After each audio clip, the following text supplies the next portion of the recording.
This is what we are going to be expecting for the day on GBPJPY. We will be anticipating for a bullish move.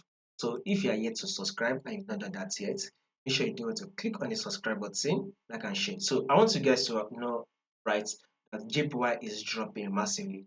So this is one of the reasons why any other peers against your JPY is literally going bullish. So basically, we are seeing a bullish move on our USD JPY. We are also seeing a bullish move on our GBP JPY, and same with our Euro JPY, because JPY is literally dropping. Now with this movement, we should expect a little bit of a pullback and then another bullish move out again, because GBP JPY will continue the bullish move. So this day, for today, we should expect GBP JPY to close bullish because it is literally on a bullish move. Now, why are we going to be expecting that bullish move? Is that when you zoom it out, you can clearly see the trend.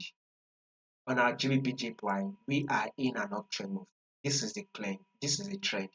The main trend, the full bigger trend, and the full bigger picture on our GBPJPY, we are in an uptrend move. Market is literally trending to the upside because that bullish move, right?